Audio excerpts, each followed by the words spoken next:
यहाँ पर देखिएगा, ये जो हमारे पास फ़ोन है, ये मॉडल नंबर है Redmi 9 प्राइम। तो अगर आप बोर्नियो के अंदर देखेंगे तो आपको Redmi 9 प्राइम का सिमेटिक नहीं मिलेगा। तो Redmi 9 प्राइम और पोको M2 दोनों सेम होते हैं। मदरबोर्ड, सर्किट, जो भी कुछ आप देखेंगे सब कुछ आपको सेम मिलेगा। इस मॉडल के अंदर जो प्रॉब्लम है वो प्रॉब्लम है लाइट की, कि मतलब डिस्प्ले पे लाइट नहीं आ रही है, ग्राफिक्स आ रहा है। तो हमको ये देखना है कि इस मॉडल में लाइट की प्रॉब्लम कहाँ से आती है और कहाँ से हमको इसको सॉल्व करना है। अगर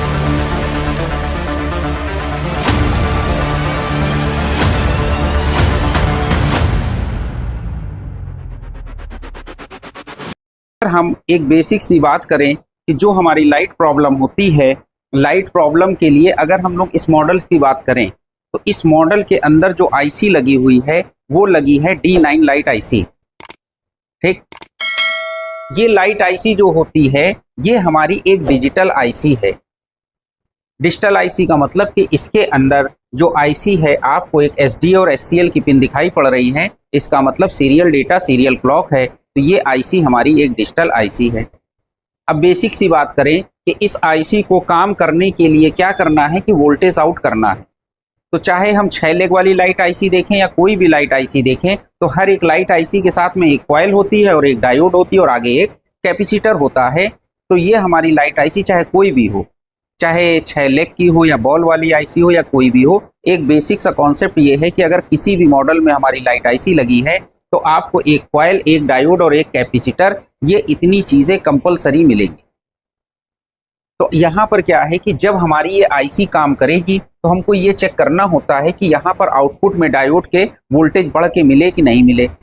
जिस टाइम पर लाइट आईसी काम करेगी आपको डायोड के इस सिरे पे जो है आपको बढ़े हुए वोल्टेज मिलेंगे और इस सिरे पे कोई बढ़े हुए वोल्टेज नहीं मिलेंगे। मान लिए 3.7 या 4 वोल्ट मिलेगा। और अगर लाइट आईसी काम नहीं करेगी तो क्या होगा, यहाँ पर भी आपको डायोड के इस सिरे पर भी 3.7 मिलेगा और इस सिरे पर भी 3.7 मिलेगा। तो जब यहाँ पर वोल्टेज ही आउटपुट में कम बनेंगे तो हमारे मोबाइल में लाइट नहीं जलेगी। अगर किसी फोन में लाइट की प्रॉब्लम आती है और आप चेक करें तो आपको हमेशा डायोड के दोनों सिरों पर चेक करना है। तो डायोड के इस सिरे पर अगर 3.7 और इधर पे मान ली 15, 17, 20, 25 वोल्ट मिल रहा है तो इसका मतलब ये आईसी काम कर रही है। अगर जब आईसी काम नहीं करेगी तो दोनों सिरों पर आपको वोल्टेज सेम मिलेंगे। ठीक है, तो बात ये आती है कि इस मॉडल में लाइट को जलाने के लिए, यानी डिस्प्ले में लाइट के लिए क्या क्या चीजें हैं। तो इस मॉडल में लाइट के लिए एक तो हमारी लाइट आईसी हो गई। अब लाइट आईसी से जो वोल्टेज निकलेंगे वो हमारे एनोड और कैथोड होंगे। ठीक, तो लाइट को जाके, क्योंकि ये हमारी जो टीएफटी डिस्प्ले है, एलसीडी डिस्प्ले है, उसको क्या चाहिए, एनोड और कैथोड। तो एनोड की एक लाइन ये हो गई और कैथोड की 2 लाइनें ये हो गई। तो ये लाइनें हमारी कहाँ जाएंगी, डिस्प्ले कनेक्टर के ऊपर जाएंगी। तो बेसिक सी बात ये हो गई कि ये जो लाइट आईसी है ये लाइट आईसी काम करेगी और हमारे डिस्प्ले कनेक्टर पे सप्लाई पहुंच जाएगी। और अगर हमारी डिस्प्ले के अंदर एलईडी सेक्शन ओके होगा तो लाइट जल जाएगी। अब अगर हम इसका हार्डवेयर सोल्यूशन देखें तो हार्डवेयर सोल्यूशन के अंदर भी कुछ यही दिखाया गया है। इस हार्डवेयर सोल्यूशन के अंदर अगर आप देखें तो ये हमारा डिस्प्ले कनेक्टर हो गया। डिस्प्ले कनेक्टर के साथ में ये आपकी लाइट आईसी हो गई। तो लाइट आईसी से एनोड और कैथोड की लाइनें आ जाएंगी। अब बात ये होती है कि अगर हमारे पास हार्डवेयर सोल्यूशन है तो हम ये देख सकते हैं कि जो हमारी पॉजिटिव लाइन है, पॉजिटिव लाइन किस पॉइंट पर आएगी, यानी कनेक्टर की किस पिन पर होगी और कैथोड वाली लाइन किस पिन पर होगी। तो यहाँ पर अगर हम देखें तो डिस्प्ले कनेक्टर के ऊपर के हिस्से में यहाँ पर ये जो ये लाइन है ऑरेंज कलर की, ये आपकी पहली वाली लाइन एलईडी ए है। मतलब जो लाइट आईसी पॉजिटिव वोल्टेज बनाएगी वो इस पिन पर आएगा और ये वोल्टेज जब अंदर जाएंगे तो डिस्प्ले के अंदर से सर्किट कंप्लीट होता हुआ ये निगेटिव लाइन, कैथोड वाली लाइन, ये हमारी लाइट आईसी में चली जाएगी। तो कैथोड के लिए हमारी दूसरी पिन नहीं है, तीसरी और चौथी, अगर हम इस डिस्प्ले कनेक्टर को देखते हैं तो यहाँ पर ये हमारी पॉजिटिव हो गई और ये यहाँ पर हमारी 2 निगेटिव पिनें ये हो गई। इतनी चीज क्लियर है। ठीक, अब क्या होगा, हमारे कुछ एक मॉडल्स के अंदर जैसे हम लोग 6 लेग वाली लाइट आईसी देखते थे, उसके अंदर क्या होता था कि डिस्प्ले को इनेबल करने के लिए, यानी लाइट आईसी जो होती थी, लाइट आईसी क्या होती थी कि जब हम डिस्प्ले लगाते थे तो डिस्प्ले लगाने के बाद में ये जो डिस्प्ले कनेक्टर है यहाँ CABC वोल्टेज निकलते थे और ये वोल्टेज हमारी लाइट आईसी को जाके इनेबल कर देते थे। तो ये जो लाइट आईसी हमारी इनेबल होती थी वो CABC लाइन की वजह से होती थी। तो यहाँ पर अगर हम देखें तो ये हमारी लाइन कौन सी है, CABC लाइन है, जो कि हमारी यहाँ से यहाँ होते हुए और ये यहाँ से हमारी लाइट आईसी पर आ रही है। अब यहाँ पर LED A और LED K की लाइन भी अगर हम देखें तो यहाँ लाइट आईसी से हमको मिल रही है कि नहीं मिल रही है। ठीक, अब क्या है कि इस मॉडल्स के अंदर ये लगी है हमारी लाइट आईसी, ये लगी है कॉइल और ये लगा है डायोड। तो लाइट आईसी के साथ में एक आईसी हो गई, ये कॉइल हो गया, ये डायोड हो गया और ये कैपेसिटर हो गया। तो अभी हम लोग ने बात करी कि जब लाइट आईसी काम करेगी तो ये कॉइल है, ये डायोड है, डायोड पे सप्लाई आएगी और यहाँ से सप्लाई निकलेगी कैपेसिटर के थ्रू होते हुए हमारी डिस्प्ले कनेक्टर पे चली जाएगी। अगर हम इसको लेआउट पर भी देखें, किस पर देखें, लेआउट पर देखें, तो लेआउट में भी हमको लाइट आईसी देखने को मिल जाएगी। ठीक, अब लेआउट पर हमको लाइट आईसी को देखना है तो चाहे तो हम क्या कर सकते हैं, इसका नंबर जो यहाँ पर नंबर है ये कॉइल का D2901, अगर इसको डाल दे तब भी हमको लेआउट में पता चल जाएगा कि 2901 कहाँ पर है। ठीक, तो अगर हम यहाँ पर, तो यहाँ पर हमने सर्च किया D2901 तो ये हमको डायोड दिख गया। इसका मतलब ये हमारी 2902 लाइट आईसी हो गई, ये कॉइल हो गई, ये डायोड हो गया और ये कैपेसिटर हो गया। ये इतनी चीजें क्लियर हो गई कि नहीं हो गई। अब ये लाइट आईसी हमारी कहाँ पर है, इसको आपको देखना है। तो ये देखिए आपका डिस्प्ले कनेक्टर मदरबोर्ड के पीछे साइड में, और जो लाइट आईसी है अगर आप ये दो बड़ी आईसियां देखें तो इसमें से एक आपकी CPU और एक MMC हो जाएगी। इस आईसी के ठीक ऊपर लाइट आईसी लगी है, ठीक है ना। तो लाइट आईसी आपकी कहां पर लगी है, यहां पर लगी है। ये लाइट आईसी, ये कॉइल, ये डायोड, ये कैपेसिटर। अब इस सर्किट डायग्राम को अगर और देखना है, समझना है आपको, तो यहां पर तो हमने ये आउटपुट वाली लाइन देख ली। अब बात ये आती है कि ये लाइट आईसी को काम करने के लिए इनेबल सिग्नल या क्या चाहिए। तो अगर हम इसकी बात करें तो ये जो ये हमारी लाइट आईसी है इसके अंदर दो पिनों पर वोल्टेज आना चाहिए। किस पर आना चाहिए, वो है एक पिन है A3, कौन सी पिन है, और दूसरी पिन है A1। इन बॉलों के ऊपर वोल्टेज आना चाहिए। तो ये बॉलें किस काम के लिए हैं, तो यहां पर देखिए A3 पर लिखा है हार्डवेयर इनेबल। इस आईसी को इनेबल करने के लिए यहां पर ये वोल्टेज आएगा। दूसरी चीज है यहां पर A1 पिन, ये हमारी जो है A1 का मतलब ये है कि ये पिन जो है पल्स विथ मॉड्यूलेशन, जिसको हम लोग बोलते हैं ब्राइटनेस कंट्रोल। तो यहां पर ये वाली पिन इस आईसी को इनेबल कराएगी और ये वाली पिन क्या करेगी, ब्राइटनेस कंट्रोल करेगी। बात समझ में आ गई। अब यहां पर क्या है कि ये जो हार्डवेयर इनेबल है GPIO LCM LED इनेबल, क्या लिखा है, GPIO LCM LED इनेबल। इसका मतलब ये जो इनेबल है ये CPU से आएगा। ठीक, अब बात ये आती है कि जो PWM सिग्नल है वो कहां से आएगा। तो अगर हम PWM सिग्नल की बात करें कि ये कहां से आएगा, तो यहां पर देखिए दो ट्रैक आपको दिखाई पड़ रहे हैं। एक ट्रैक ये है, एक ट्रैक ये। कंपनी ने दो ऑप्शन दिया। दो ऑप्शन का मतलब ये है कि इन्होंने एक ऑप्शन दिया है LCD CABC, कि चाहे तो आप डिस्प्ले कनेक्टर से लाइन लाके डिस्प्ले से इसको इनेबल करा सकते हो, और दूसरा ऑप्शन जो कंपनी ने दिया है डिस्प्ले PWM, ये लाइन है CPU से। तो यानी जो PWM सिग्नल है एक ही जगह से देने की जरूरत पड़ेगी। तो दोनों लाइनों पे एक एक कंपनी ने रेजिस्टेंस का ऑप्शन दिया है। तो अगर हम इस PWM को भी CPU से देना चाहें तो क्या करेंगे, यहां पर हम ये रेजिस्टेंस लगा देंगे। अगर हम चाहें कि डिस्प्ले से जो रिटर्न आएगा उससे, तो हमें ये रेजिस्टेंस लगाना पड़ेगा। कुल मिला के एक रेजिस्टेंस लगाना पड़ेगा। तो एक रेजिस्टेंस जो हमको लगाना पड़ेगा, तो यहां पर एक रेजिस्टेंस को हमने NC कर दिया। तो इसका मतलब इस मॉडल में इस आईसी को PWM सिग्नल देने के लिए क्या डिस्प्ले से CABC आएगा, नहीं आएगा। तो इस ये मदरबोर्ड में ये रेजिस्टेंस की जगह तो बनी होगी लेकिन रेजिस्टेंस लगा हुआ नहीं होगा। ये रेजिस्टेंस लगा होगा 2906, कौन सा लगा होगा, और 2905 नहीं लगा होगा। अब हम देखना चाहें कि ये दो रेजिस्टेंस की जगह कहां पर है, तो 2905 नहीं होगा। ठीक, अब यहां पर देखिए ये लाइट आईसी है,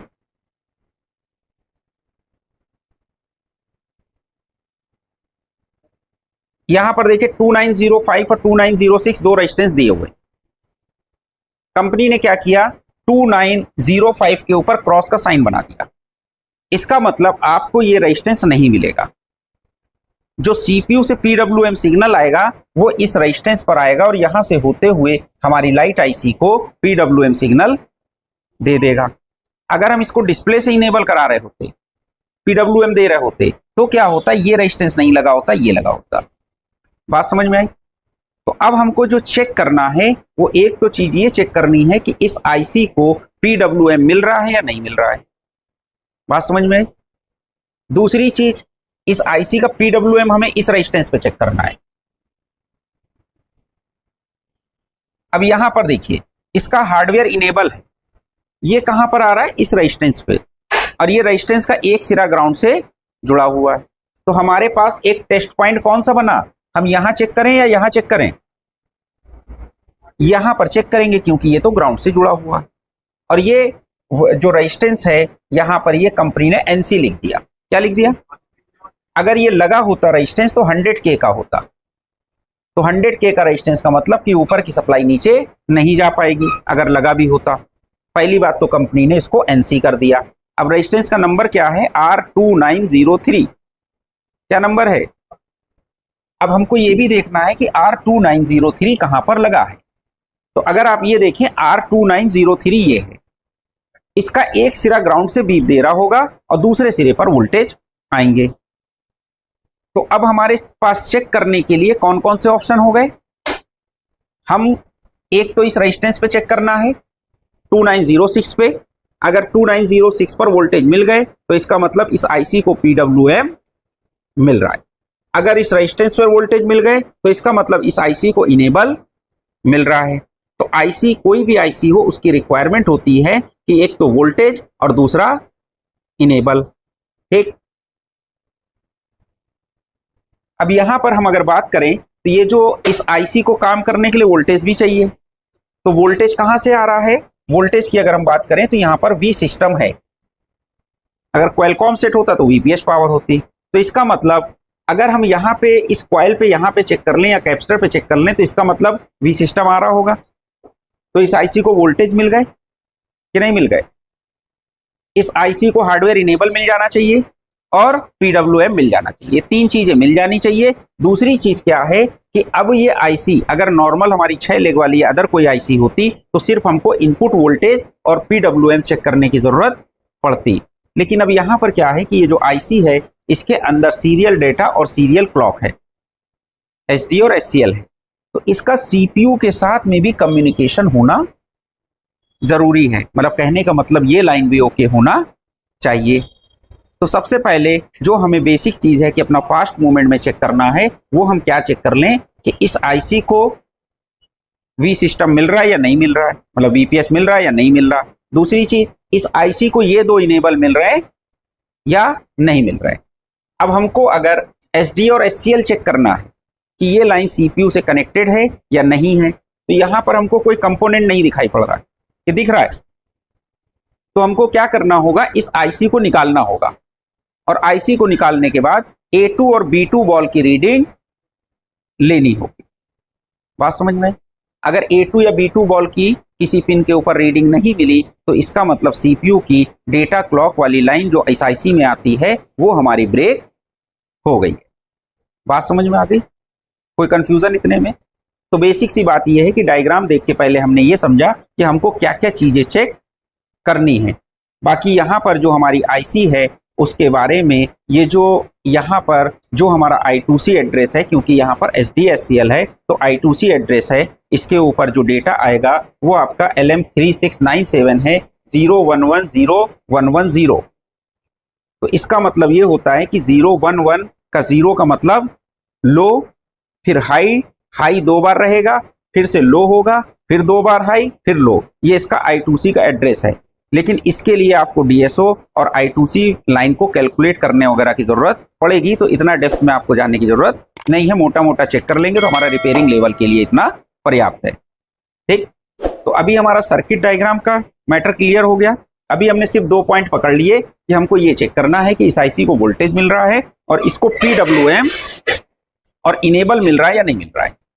तो वो हमको चेक करना है 2903, और दूसरा कहां पर चेक करना है 2906 पर। फिर से हम यहां पर देख लेते हैं, 2903 ये है और 2906 ये है। ठीक है, बात समझ में आ गई। तो अब हमें इसको क्या करना है, अब मल्टीमीटर से चेक करने की जरूरत पड़ेगी। एक चीज और देख लीजिए, अब क्या देखना है, हम एक बार अपनी आईसी पे जाने से पहले एक बार अपने डिस्प्ले कनेक्टर पे रीडिंग देख लें। डिस्प्ले जैक के ऊपर रीडिंग देख लें। अब डिस्प्ले जैक पर हमने ये देखा था कि जो पहली पिन थी इस पर मतलब जो हमारी एनोड लाइन आती थी, तो इसका मतलब इस पिन के ऊपर डायोड रीडिंग आनी चाहिए। अगर डायोड रीडिंग आ गई तो इसकी लाइन आईसी से जुड़ी है कि नहीं जुड़ी है। उसके बाद ये एक पिन छोड़ के 2 पिनें हैं, ये कैथोड लाइन है।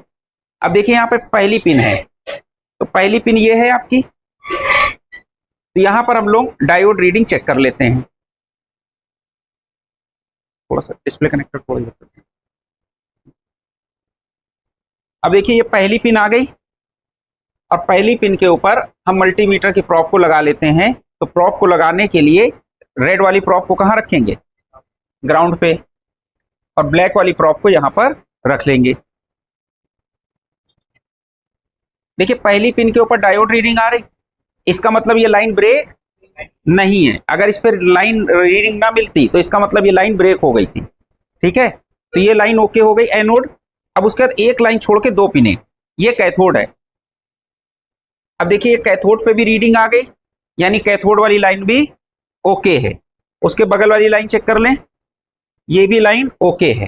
तो मतलब ऐसा नहीं है कि डिस्प्ले कनेक्टर की पिन वगैरह की कोई दिक्कत हो या लाइन कोई ब्रेक हो। इतनी चीज देख ली। अब हमको क्या करना है कि जो हमारी लाइट आईसी है उसके पास के हमने 2 रेजिस्टेंस देखे थे, जिसके ऊपर हमको इनेबल चेक करना है, और साथ में चाहे तो हम अपना कॉइल या डायोड के ऊपर वोल्टेज चेक कर लें तो वोल्टेज पता चल जाएंगे, हार्डवेयर इनेबल पता चल जाएगा और PWM कंफर्म हो जाएगा। ये हमारी लाइट आईसी हो गई, ये कॉइल हो गई, ये डायोड हो गया, ये कैपेसिटर हो गया। अभी हम लोग ने 2 रेजिस्टेंस की बात करी थी। एक रेजिस्टेंस जो हमने बताया था कि CABC वाला वो NC है, तो ये लगा है, नहीं लगा है। दूसरा वाला रेजिस्टेंस जो CPU से लाइन आ रही वो लगा है। उसके बाद एक इनेबल पिन पे ग्राउंड के साथ रेजिस्टेंस लगा था जो NC था, वो हमारा रेजिस्टेंस की लोकेशन ये थी, तो ये भी नहीं लगा है। तो हमको चेक कहां पर करना है, यहां पर चेक करना है, और यहां पर या तो ये पॉइंट ग्राउंड होगा या ये वोल्टेज वाला पॉइंट होगा, 2 में से कोई एक पॉइंट होगा। तो चाहे तो हम सबसे पहले इसको ही चेक कर लें और चाहे इसको चेक कर लें, किसी को भी चेक करें, हमको चेक करने की जरूरत पड़ेगी। अब देखिए यहां पर हमने कहां पर लगाया मल्टीमीटर की प्रोब, हार्डवेयर इनेबल वाली पिन पे लगाया है। वोल्टेज अगर आप देखिए 1.7 आ रहा है, तो मतलब CPU से इनेबल सिग्नल आ रहा है, इस रेजिस्टेंस पर चेक हो गया। अब दूसरी चीज हमको ये देखना है कि CPU से PWM आ रहा है या नहीं आ रहा है। तो PWM चेक करने के लिए ये रेजिस्टेंस है 0 ओम का है, किसी भी सिरे पर लगा लीजिए, ये भी आ रहा है। तो इस आईसी को PWM भी मिल गया कि नहीं मिल गया, हार्डवेयर इनेबल भी मिल गया, 2 चीजें मिल गई। अब हमको ये देखना है कि इस आईसी को काम करने के लिए वोल्टेज मिल रहा है नहीं मिल रहा है। चाहे तो हम कॉइल पे चेक कर लें, चाहे डायोड पे चेक कर लें, चाहे कैपेसिटर पे, कहीं पर भी चेक कर लें वोल्टेज। अब बात ये समझिएगा, यहां पर हमने कॉइल पे चेक किया 3.8 वोल्ट आ रहा है, तो इसका मतलब जब कॉइल पे वोल्टेज आ रहा है तो आईसी में भी जा ही रहा होगा। अब बात यह है कि अगर ये आईसी काम करेगी तो यहां आउटपुट में बढ़े हुए वोल्टेज मिलेंगे, और चाहे तो हम कैपेसिटर पे चेक कर लें, कैपेसिटर पे चेक करना आसान है, तो क्या वोल्टेज बढ़ के मिले, इसका मतलब ये आईसी काम नहीं कर रही है। तो अगर आपके पास में D9 लाइट आईसी का कोई सेट आता है तो आपको क्या चीजें चेक करनी है, कहां चेक करनी है, ये क्लियर हो गया। कितना वोल्ट मिलेगा ये क्लियर हो गया। अगर ये आईसी हमारी ओके होती तो क्या होता कि ये वोल्टेज हमारे मिल जाते कि नहीं मिल जाते। तो D9 लाइट आईसी जिस भी सेट में लगी, अब हमको इससे मतलब नहीं है कि वो MI है, पोको है, वीवो है, ओप्पो है, कोई भी है। तो अगर ये आपको D9 लाइट आईसी बॉल वाली आईसी अगर आपको मिल जाती तो आपका टेस्टिंग करने का तरीका यही रहेगा। आपको देख लेना है आईसी को वोल्टेज मिल रहा है नहीं मिल रहा है, उसको PWM मिल रहा है नहीं मिल रहा, हार्डवेयर इनेबल मिल रहा है नहीं मिल रहा है। अगर आपने इतना चेक कर लिया तो ये मान के चलिए कि 70% आपने जंग लड़ ली। दूसरी बात, डिस्प्ले कनेक्टर पे आप रीडिंग देख लीजिए कि वहां पे रीडिंग मिल रही है या नहीं मिल रही है। ठीक, अब हमारे फोन में ये सारी चीजें ओके हैं, उसके बावजूद भी लाइट नहीं आ रही। हमारे फोन में ये सारी चीजें ओके हैं, उसके बावजूद भी लाइट नहीं आ रही। अब इसका रीजन ये है, या तो CPU से SDA SCL वाली लाइन की दिक्कत हो सकती है, या आईसी लाइट आईसी खराब हो सकती है। तो SDA SCL वाली लाइन में तो 90% प्रॉब्लम आपको नहीं मिलेगी। ठीक, आपको जो प्रॉब्लम मिलेगी, अगर इतनी चीजें ओके हैं तो लाइट आईसी खराब मिलेगी। अब मान के चलिए अगर आपने लाइट आईसी भी बदल दिया तो आपका काम हो जाना चाहिए।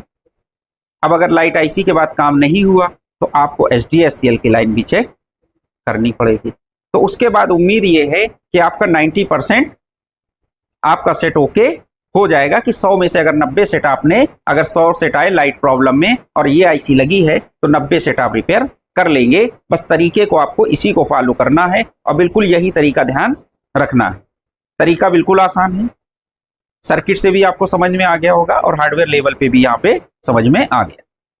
ठीक, अब हम लोग क्या कर सकते हैं, इस आईसी को या तो चेंज करें, और चेंज करने के लिए चूंकि हमको आईसी निकालनी पड़ेगी, तो जब हम आईसी को निकालेंगे तो साथ में डायोड रीडिंग भी ले लेंगे।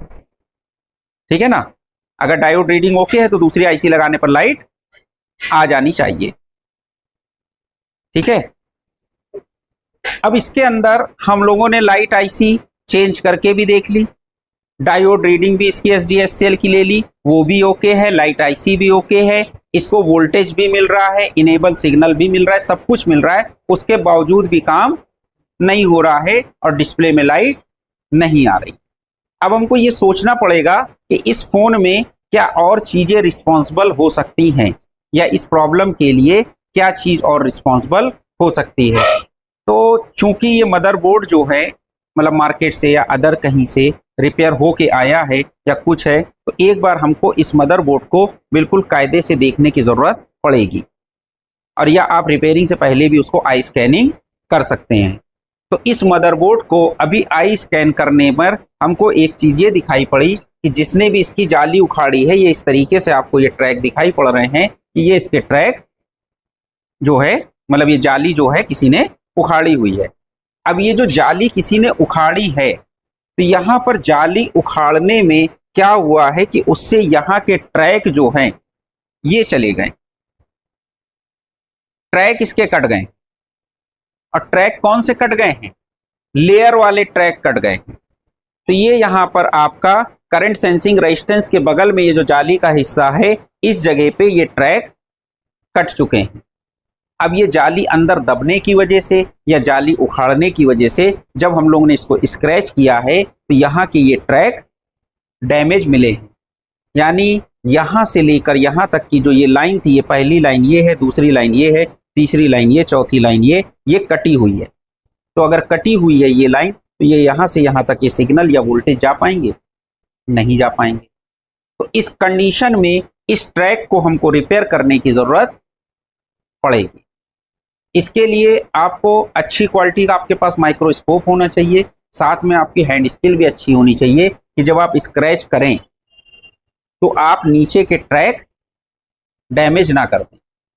ठीक है, तो अभी जैसे हम लोग ने इसको आराम से जब स्क्रैच किया है तो यहाँ पर हमको ये ट्रैक कटे हुए मिले हैं। अब हमको क्या करना पड़ेगा, इन ट्रैक को जंपर के थ्रू जोड़ना पड़ेगा। अब उसके लिए आपको माइक्रो जंपर वायर चाहिए होगा, और माइक्रो जंपर वायर में आपको 0.007 का जंपर वायर चाहिए होगा, मतलब पतले से पतला। ठीक, तो ये जंपर वायर आपको यहाँ से यहाँ और यहाँ से यहाँ और यहाँ से यहाँ और यहाँ से यहाँ इस तरीके से आपको इसमें जंपर लगाना पड़ेगा।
अभी यहाँ पर देखिए जो ट्रैक की हम लोग बात कर रहे थे, तो ट्रैक को थे वो ट्रैक की लाइन सारी यहाँ पर जोड़ दी है। ट्रैक को ओके कर दिया है। ओके करने के बाद चाहे तो अपने लेन पर चेक करके और फिर इसकी लाइन लगा के कर लेंगे। अगर हम सेट ओके हो गया तो एक बार और करना पड़ेगा, कोई पड़ता अभी हम तो नहीं।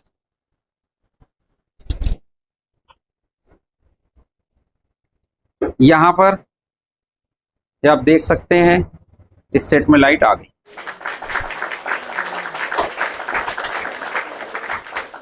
प्रॉब्लम कितनी टिपिकल थी, ना आईसी की दिक्कत, ना ट्रैक की दिक्कत, ना डिस्प्ले की दिक्कत और ना ही डिस्प्ले कनेक्टर की दिक्कत।